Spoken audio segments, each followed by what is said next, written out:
For every gallon, you need 13 flow ounces. There's a little label right here. We've got 8 ounces. And then Teco Pro is the insect growth regulator. This takes away the bed bug's ability to breed. We're gonna focus on the seams. That's where bed bugs like to hang out, on these seams. Poke a hole, spray all around, because bed bugs especially like to breed and hide in these little joints and pockets. We're out here doing a bed bug treatment. I just wanted to show everybody how to mix up this product properly. So, we've got Crossfire. It's got 3 active ingredients in it, so it's a very, very effective product. You can actually peel this away and come look right here. For every gallon, you need 13 flow ounces. So you can normally mix this up in a B&G, but especially for bed bug treatments, I usually use about 2 gallons. And if you're using a B&G, that's fine, but just realize you're gonna have to fill up probably a couple of times. So this is our second treatment. I'm going to explain and describe the initial treatment, show you the second treatment, and we'll even talk about the third treatment. Just do it! So, there's a little label right here. We've got 8 ounces going into our backpack sprayer right now. You want to make sure you're glassed up, gloved up. Okay, so that's 8, and I need 5 more. Just look at it through the light. An ounce off. You can add it back. This product is very expensive, so you want to make sure that your mixture rates are exactly what the label says. Any less and you're gonna miss a bed bug kill. Any more and you're really kind of wasting product. Okay. So on the second treatment, I'm only going to use about a gallon. So I've got 13 ounces of mixed product in there. And then Teco Pro is the insect growth regulator. This takes away the bed bug's ability to breed and turn into biting insects. When they molt and go from one instar to the next instar, they won't develop properly if they have the insect growth regulator, if they come into contact with it. Gentrol's a great product. Teco Pro is a cheaper product, but it's just as good as Gentrol, except it won't move like Gentrol will. So we're going to add an ounce of insect growth regulator to our backpack. Got here on the interior, this is the second treatment. On the first treatment, they would have prepped all of this for us. We do have a bed bug prep sheet that we send to the customer. Now, as we do the treatment, they also have to launder all their bedding, all their clothing and items. Okay. As we do the treatment, we're going to flip over cushions. We're going to focus on the seams. That's where bed bugs like to hang out, on these seams. We're going to completely take apart the couch. We're going to flip over the couches. If the felt paper is on the bottom of the couch, we can poke just a couple of holes in there and put dry own dust in there. Very important to use dry own dust. You cannot use Boracare or boric acid on bed bugs because they don't groom and clean themselves. So something with silicone gel is best. Dry own, very good product. Bed bugs like to stay within 6 feet of their food source. What? So the number one question you should ask the customer is, where are you sleeping? Where are you being bitten? They're getting bit in the bedroom, and they also sleep out here on the couch. So these bed bugs are right here on the couch, and they're right on the bed. Very important on the initial service as well, to take the face plates off the electrical walls and put dry own dust in there. That dry own dust will stay there for 30, 40 years. As long as it stays in the wall undisturbed, that you're always going to have bed bug protection in those wall outlets. So, we're getting ready to spray. We'll take another video and show you what it looks like when we're all done with the spraying part. Nice. So you're treating baseboards. You might be saying to yourself, well, bed bugs aren't in the bathrooms. Why am I treating the bathrooms? Why am I treating the kitchen? Because bed bugs are spread person to person. They can get in people's socks, get on their clothing, get into shoes. Are the people going to the bathroom? You know that they are. So there's a potential of having bed bug eggs there. Save yourself the call back. Just treat the whole home. Especially in areas where you know there's activity. Broadcast product spray that under the couch, under the bed. Nothing wrong with that.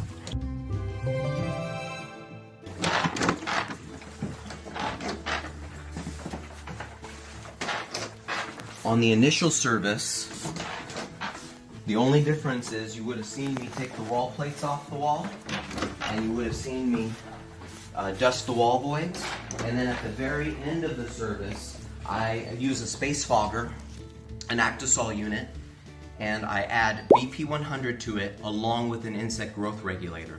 The insect growth regulator is very safe. BP100, all it is concentrated chrysanthemum oil.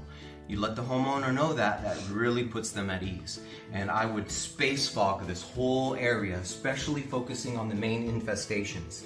The BP100 is going to drop that activity right away, and the Gentrol space fogging that is going to allow that insect growth regulator to get into pockets and areas that you're just going to miss while you spray, because you can't 100% get product everywhere.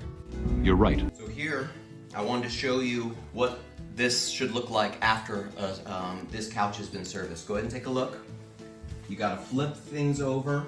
Now, normally there's going to be felt paper that's blocking and hiding all of this equipment, and it's absolutely imperative that you get some product into the furniture. So sometimes I'll even poke a hole and I'll just spray all around in the felt paper. I'll poke a hole, spray all around in the felt paper. Poke a hole, spray all around, because bed bugs especially like to breed and hide in these little joints and pockets. So now I'm going to show you what I do to take this thing apart. Okay? Yes. So, one cushion at a time. I'm going to hit all these seams. You can even hit the carpet in case you drop bed bug eggs or bed bugs.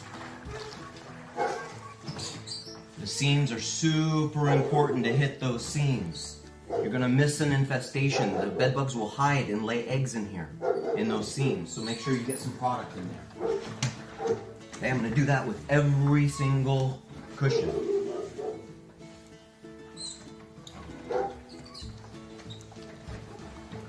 I know it looks like a rock star tears up this room. I will tell the customer too, hey, I'm going to flip furniture, I'm going to take things apart. I'll even leave, often I'll leave the couches completely taken apart. I'll straighten them up, but I'll leave the couches completely taken apart so they know that I did a thorough treatment. So the cushions are going to get done first. And then we're going to do the main couch here.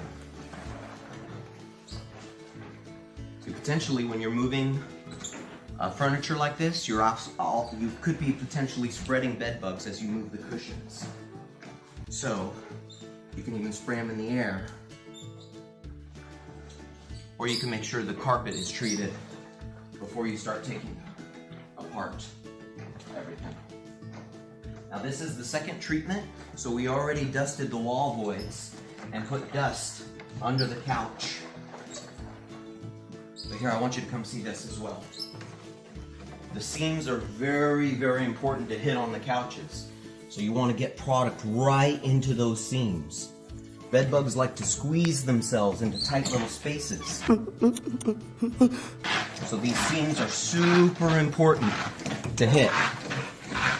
This couch right here, because the husband has been sleeping right here, and he sleeps with his head at the bed, they're attracted to the carbon dioxide that he's breathing out. So you want to make sure that you hit that area especially well. Flip the furniture. You want to get into all those pockets and corners, even on the wood. They'll squeeze themselves into the cracks and crevices of the wood. Just make sure you do a thorough job here. And after the initial treatment, this customer is actually not even being bitten anymore. So really the second treatment is going to be just in case one or two of the adult bed bugs survive. On the third treatment, you don't have to be nearly this thorough. And really the third treatment's more of an inspection, even though I will go ahead and put a little product down as well. Make sure you get all the seams, cracks, corners, crevices. See, down this armrest, potentially there's a void here, right? And you may not know bed bugs are there, but they're there. Now let's move to the bedroom. You'll also treat all the baseboards, wall plates, just to make sure. Okay, this customer is not as prepared as I would like her to be, and that's okay, that happens. But we're not gonna worry about their stuff too much. Just kick that aside. Wait for it. Here it comes. Show everyone what the house should look like when you're all done. I'll leave things a little askew, that way the customer feels good and knows I did a thorough treatment. And often I'll leave the bed askew, but I try to put the bed back together in a semi-professional way. So definitely your customers are going to want to see that, but even just like leaving it askew like that, the customer knows, okay, he actually took the time, flipped the mattress. Again, when you're moving a big heavy piece of equipment or a big heavy piece of furniture like that, please be careful with the customer's personal items. Okay? All done. We're going to go do the paperwork. Oh my God! Wow! Okay, so you can see that bedbug jobs are very strenuous. I am drenched in sweat right now. I know you can be tired at the end of your day. Please communicate with your customer. I just finished. If you're doing just a liquid treatment, from the time you clock out, you say you're free to re-enter. It's 9:56 right now, so I can tell this homeowner you're free to re-enter at 11:56. That's a 2-hour time difference. That's per California state law. If you're space fogging with the Actisol, you want to add 4 hours to that time. So that would put him at 1:56 p.m. Also, communicate with your homeowner. Come lock up the house, or what do you want me to do? Do you want me to lock the door handle before you take off and leave this property? Thank you guys. That concludes the second bedbug treatment.